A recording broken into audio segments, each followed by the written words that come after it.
Hare Krishna. Welcome back to another episode of Industry Talks with BC Anand. Today we have with us a very special guest, Sri Karnamrita Krishnadasa Prabhu. Prabhuji is a BTech in ECE and MBA in Marketing and HR from Amity University. And now Prabhuji is a youth guide at Chandrodaya Mandir, Vrindavan. Prabhuji, welcome to the show. Hare Krishna. Hare Krishna, Prabhuji. Prabhuji, how are you? I'm extremely good and fine. Thank you very much for accepting the invitation for coming in the show. I mean, you are such a personality. I met you 5 months ago virtually, and now it's a daily basis relationship. You are my guide, and you keep guiding me for everything, in everything. Thank you very much. It is my pleasure. So let me tell you all a very special fact about Prabhuji. Quick fact that Prabhuji is a topper from his batch and a gold medalist.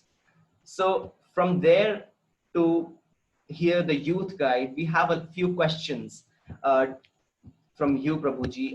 I know we have gone the time stands with you. So the first question is, you being so young, a dynamic personality, and you are so highly qualified and once worked as a professional with TCS. So from there to the journey as a youth guide, how is it? How has it happened, Prabhuji? Actually, just like any other student, I was also studying, and then I got a job. I got into TCS. So it is at that time when I was working for TCS as a HR.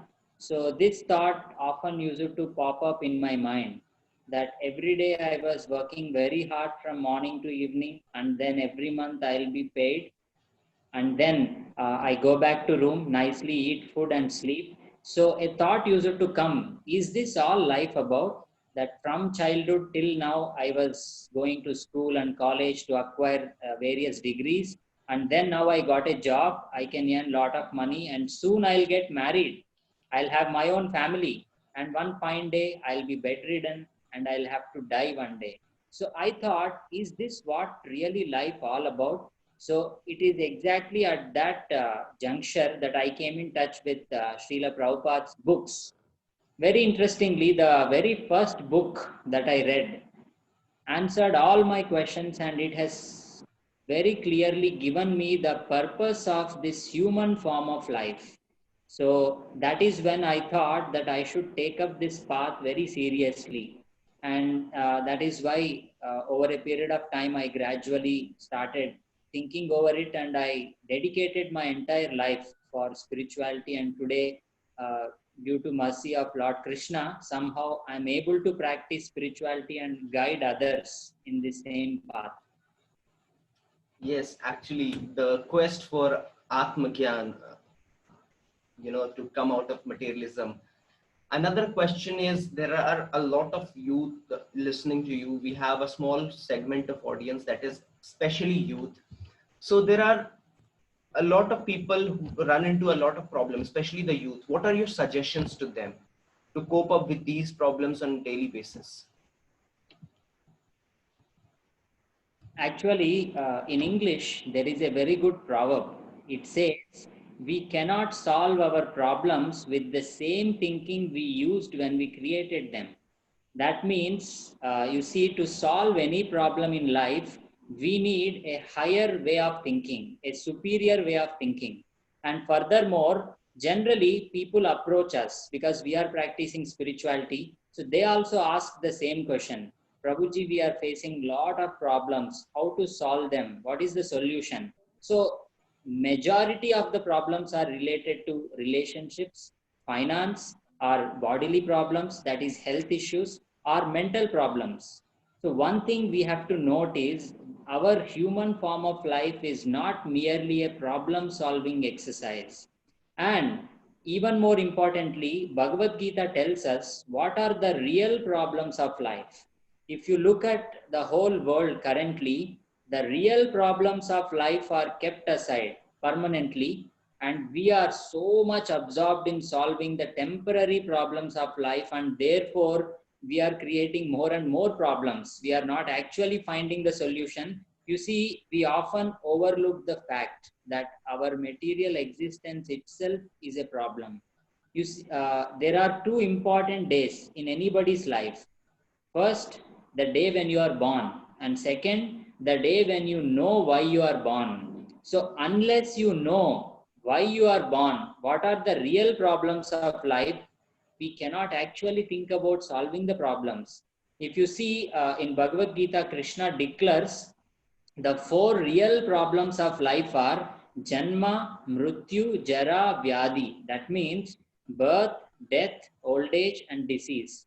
Now you see, science and technology has made sufficient advancement, but then we don't see the number of deaths going down, the diseases going down. We are only seeing the curve going up and up day by day. So that clearly shows that the solution is in spirituality. So in Bhagavad Gita, Krishna gives the solution. You can put an end to all the problems of your life at once. It's not that you'll have to struggle days together, months together, and still you are having some problems. We all face problems every day in our life, but we have sufficient energy and that thought processing to face those problems. When Kurukshetra war began, Arjuna was having so many problems in front of him. But after Krishna spoke Bhagavad Gita, the same Arjuna, after he won the battle, Arjuna declares to the whole world that I am the same Arjuna, but my thought processing, my consciousness has changed. So this is what Bhagavad Gita does. If somebody takes to Bhagavad Gita seriously, all the problems in his life will be solved. He'll not only find solutions to all the problems, he'll also get answers to all his questions. Thank you very much for that deep answer. I hope people will learn from this and will look after the ways to come out of these issues. And definitely, Parameshwar Sri Krishna is the crux of everything.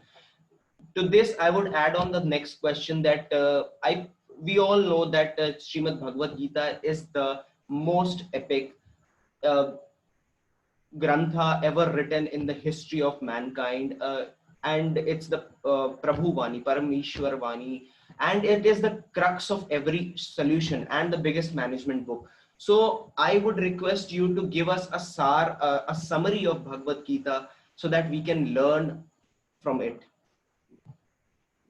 See, as you rightly said, Bhagavad Gita is the essence of all the four Vedas. Adi Shankaracharya is considered as very powerful teacher even today. So he has written in Gita Mahatmya that because Bhagavad Gita is spoken by the Supreme Lord Krishna, we don't have to read any other Vedic literatures. We just have to give our attention to regularly hearing and reading Bhagavad Gita. If you do this, what happens? As I told you in the previous question, all the problems will be solved. That is why, if you see the greatest scientists of this era, like Albert Einstein, he said, when I read Bhagavad Gita and reflect about how God created this universe, everything else seems to be superfluous.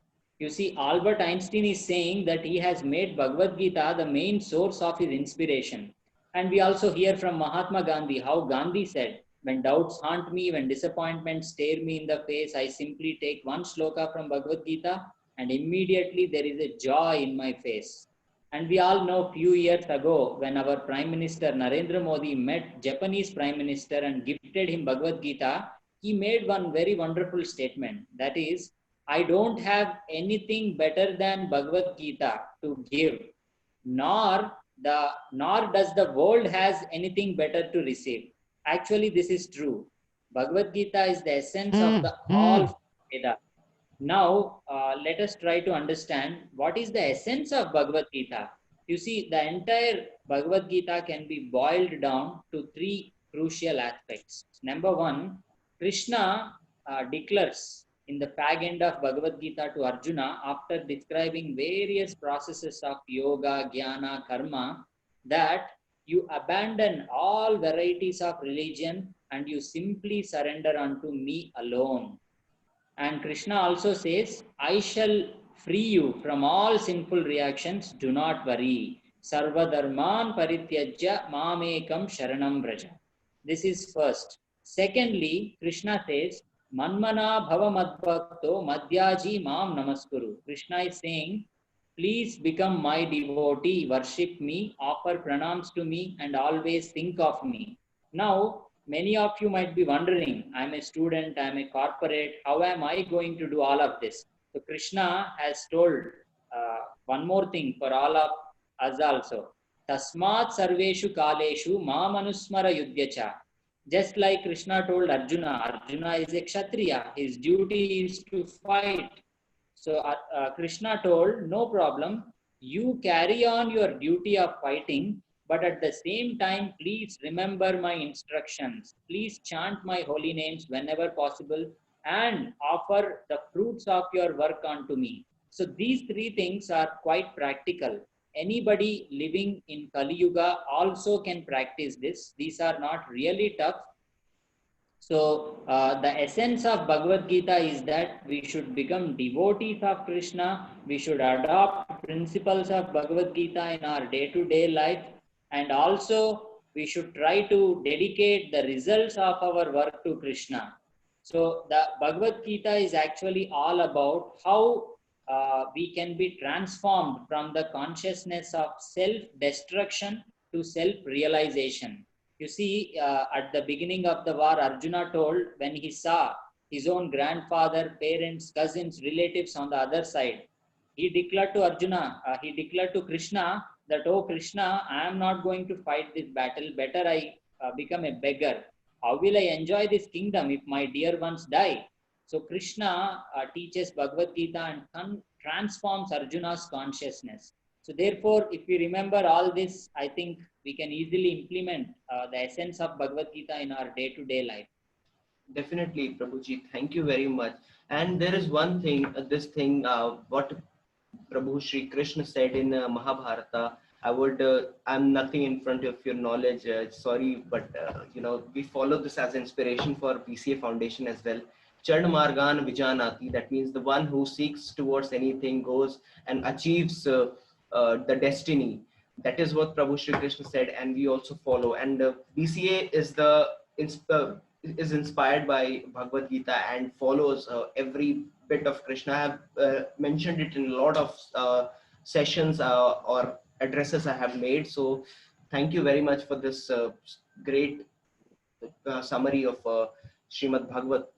Now, there is a lot of cry in the present days, as you said, we are seeking towards temporary problems, but there is a lot of cry about mental health, and people are crying that how to keep up with mental health, do this, do that.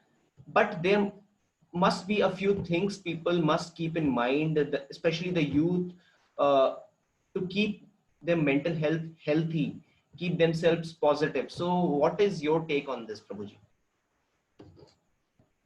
Yeah, it's a fact that today people are looking for help when it comes to mental peace.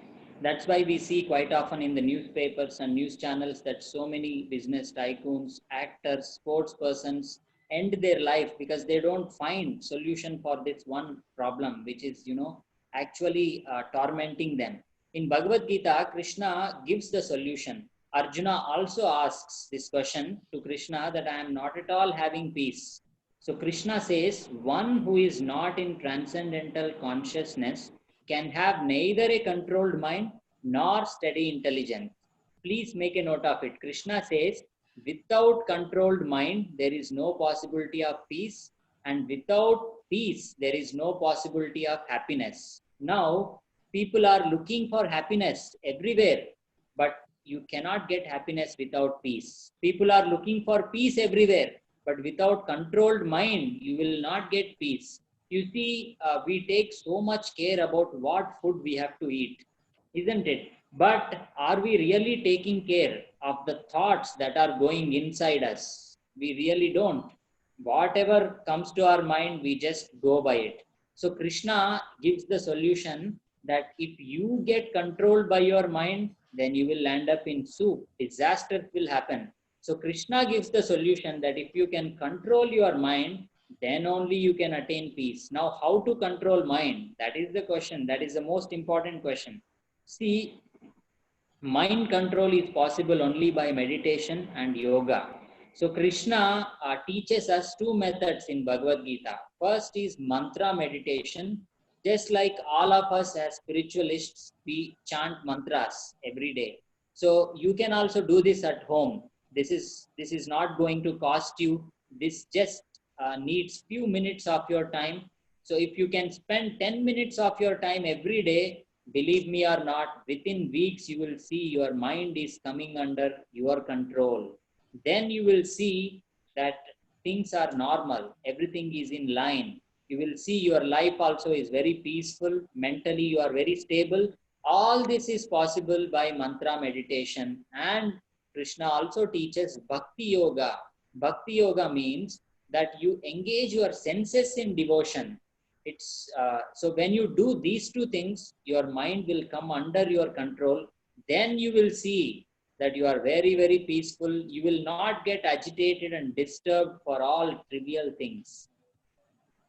Very true, very true. And we have the Maha Mantra, Krishna Hare Krishna, Krishna Krishna Hare Hare, Hare Ram, Ram Ram Hare Hare. So why not chant this? We have every solution from that has come out from the mouth of the Parmeshwara himself.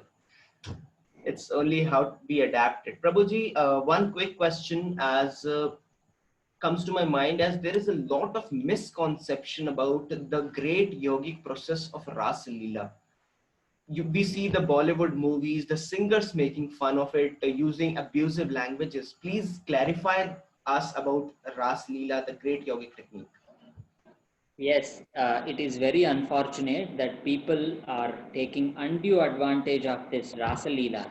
Actually, if you look at Srimad Bhagavatam, where this Rasa Leela pastime is actually described by Vyasadeva, Vyasadeva very carefully talks about Krishna and his glorious position in the first 9 skandhas, in the 9 cantos. He doesn't talk about Krishna in the first 9 cantos.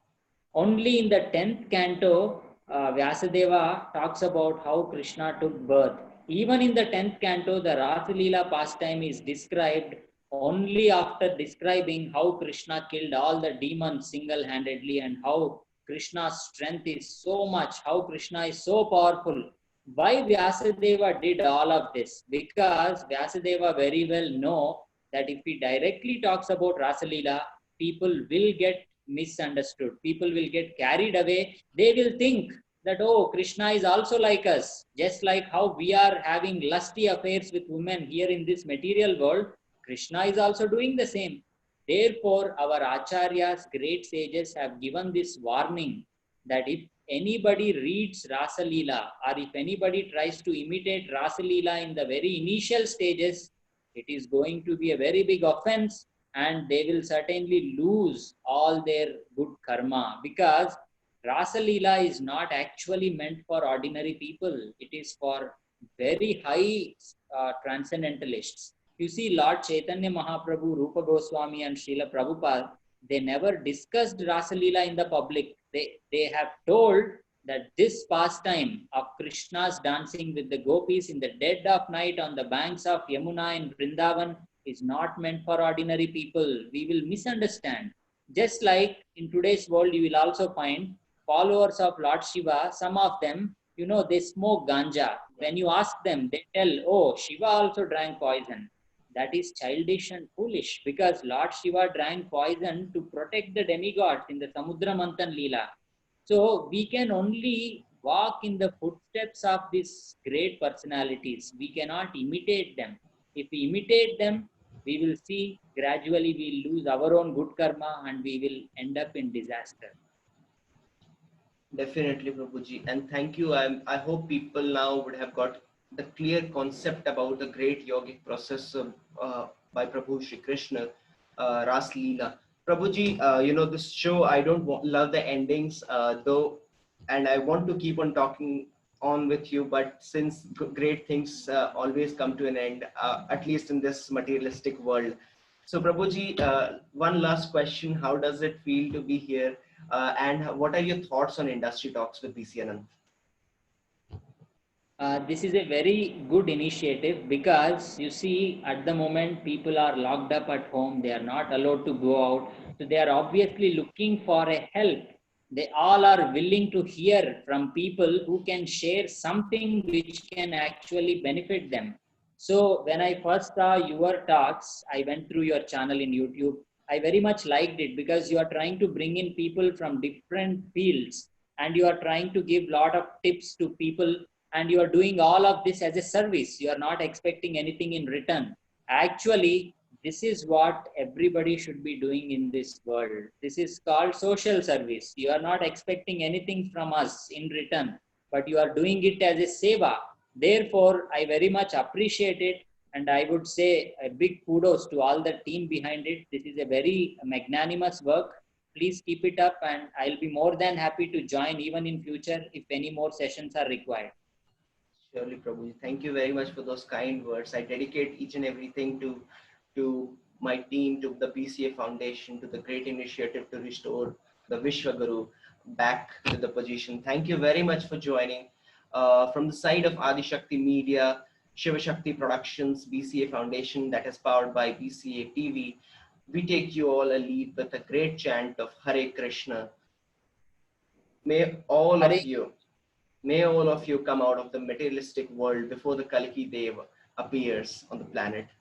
Signing out with a smile and pranam, Prabhuji. Thank you very much for the great, uh, great insight on Srimad Bhagavad Gita.